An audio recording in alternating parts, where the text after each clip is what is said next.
Hydrogen bonding वाला topic start किया था, वहाँ पे मैंने आपको हाइड्रोजन बॉन्डिंग का बताया और उससे रिलेटेड कुछ प्रॉपर्टीज़ आपको बताई। तो हाइड्रोजन बॉन्डिंग वाले जो कंपाउंड होते हैं उनकी प्रॉपर्टीज़ को ही हम कंटिन्यू करते हैं, और जो प्रॉपर्टी हम पढ़ने जा रहे हैं वो है सॉल्युबिलिटी। हाइड्रोजन बॉन्डेड कंपाउंड की प्रॉपर्टीज़ में जो प्रॉपर्टी हम डिस्कस करने जा रहे हैं वो है सॉल्युबिलिटी।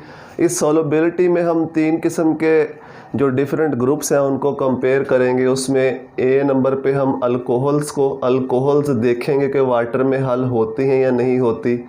बी नंबर पे हम देखेंगे कार्बोक्सिलिक एसिड्स ये क्या होते हैं, ये सेकंड ईयर में डिटेल से आएगा, अभी सिर्फ आप इसको समझ लो, कार्बोक्सिलिक एसिड्स।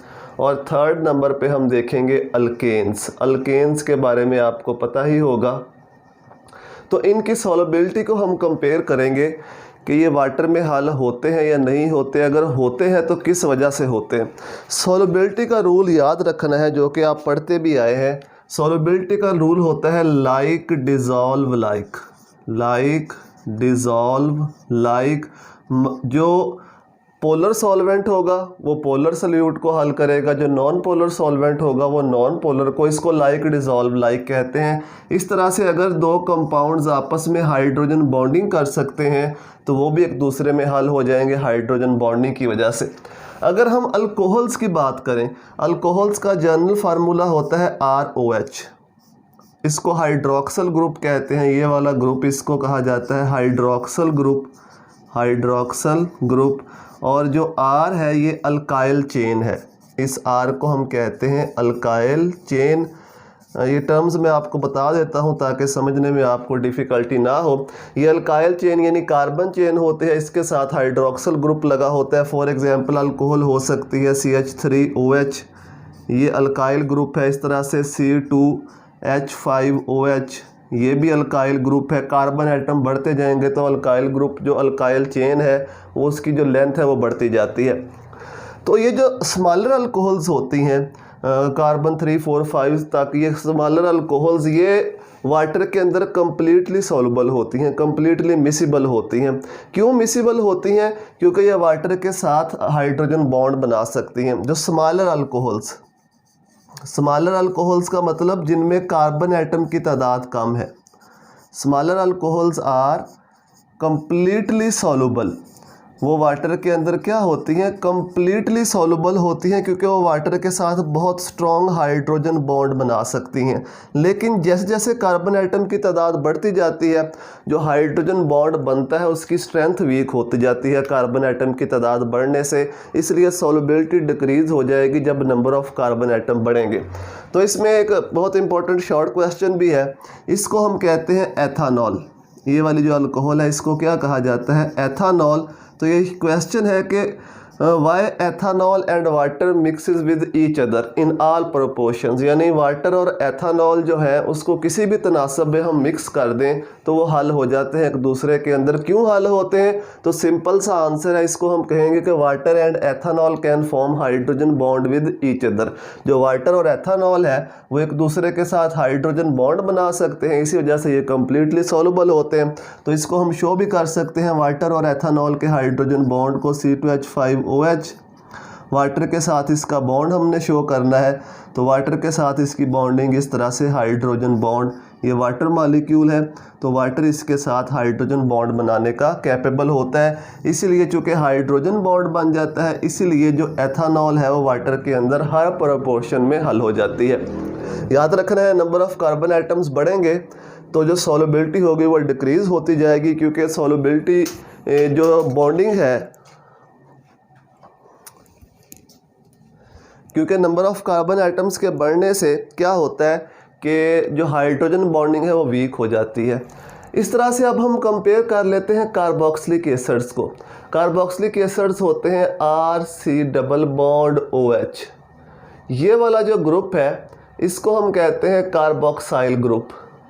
क्या कहा जाता है इसको? Carboxyl group.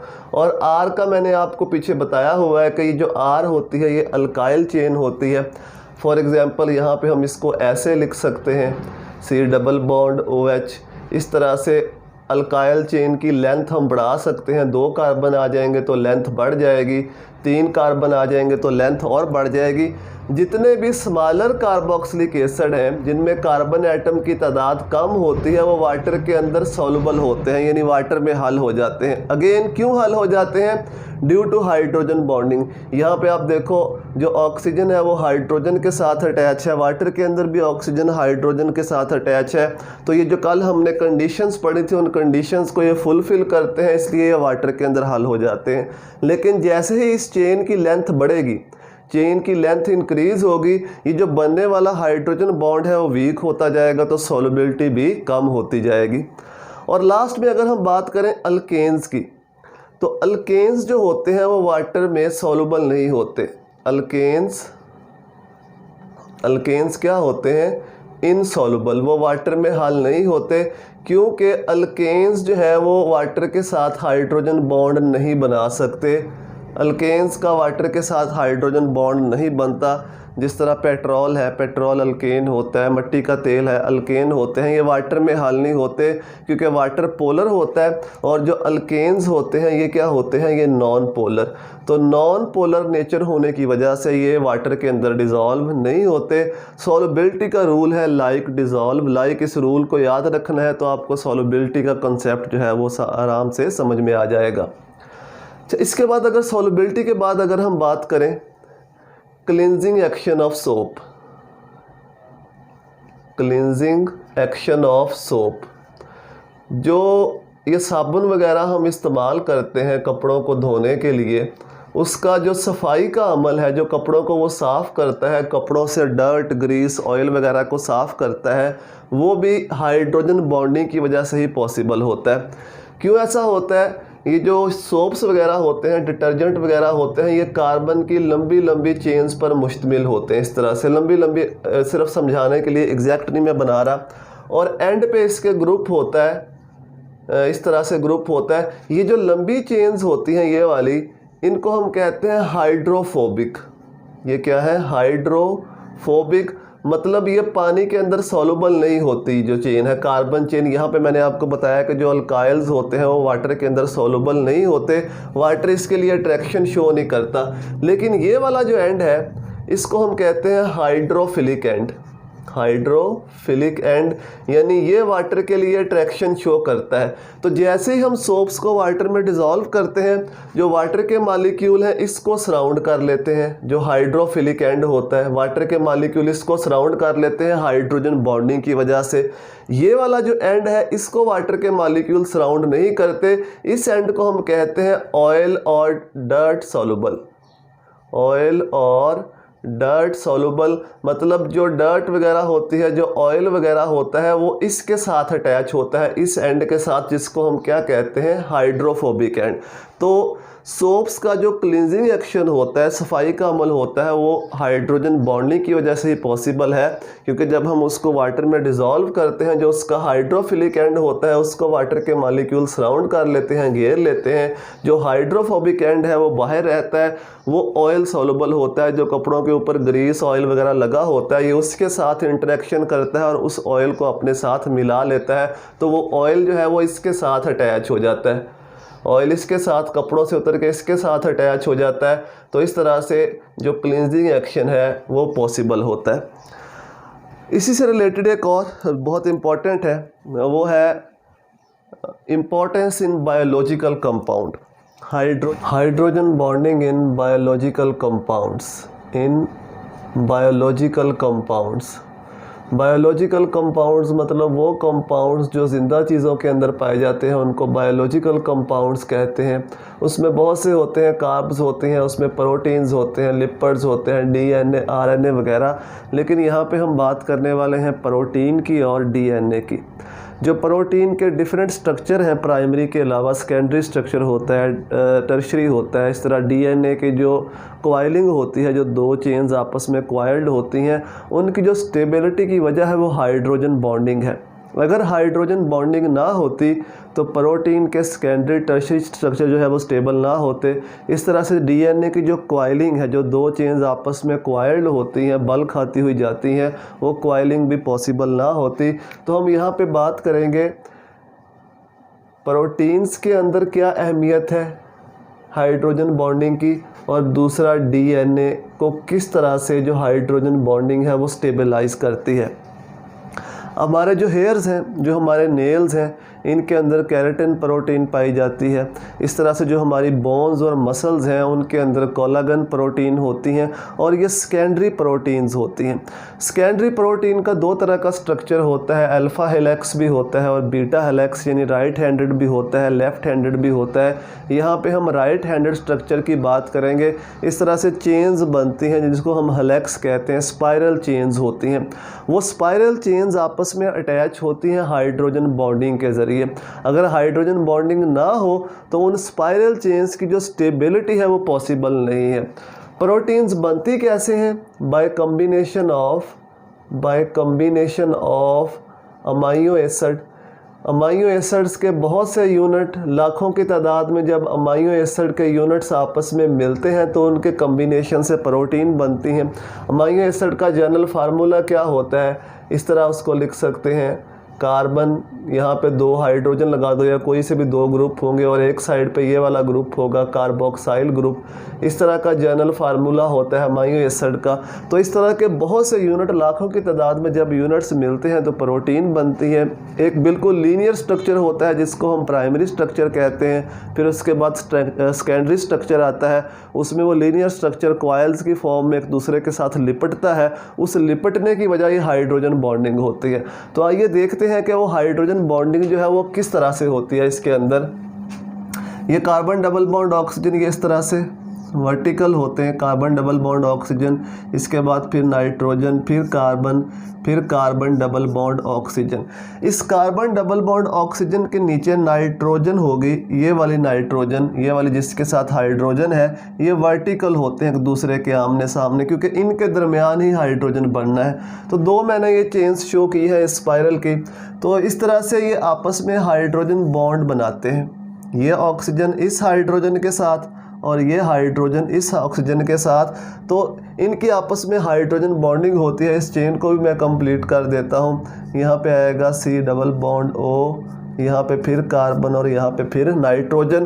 तो इसकी जो स्टेबिलिटी है, ये जो डिफरेंट चेन्स आपस में अटैच होती हैं, जो हेलिक्स बनता है, उस स्टेबिलिटी की वजह क्या है? ये जो हाइड्रोजन बॉन्ड बन रहे हैं। अगर इनके दरमियान ये हाइड्रोजन बॉन्ड ना बनते तो ये स्पाइरल स्ट्रक्चर जो बन रहा है, जो इसका हेलिक्स बन रहा है, वो पॉसिबल नहीं था।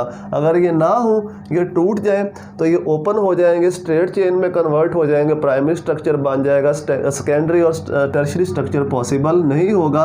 तो इनकी स्टेबिलिटी की वजह भी क्या होती है? ये हाइड्रोजन बॉन्डिंग होती है। इस तरह हाइड्रोजन बॉन्डिंग से बहुत सी इस तरह की चेन्स जो है वो आपस में मिलकर बनाती हैं। तो एक हेलिक्स बहुत बड़ा स्ट्रक्चर बनता है, उसको हेलिक्स कहते हैं। इस स्पाइरल स्ट्रक्चर को, स्पाइरल शेप को ही हेलिक्स कहा जाता है। तो एक हेलिक्स के अंदर उसने बताया है कि तकरीबन 23 अमाइनो एसिड्स के यूनिट होते हैं। ये याद रखना है, MCQs में पूछ लेता है कि एक हेलिक्स के अंदर, इस हेलिक्स के अंदर कितने अमाइनो एसिड के यूनिट होते हैं? तकरीबन 23 यूनिट्स इसके अंदर मौजूद होते हैं।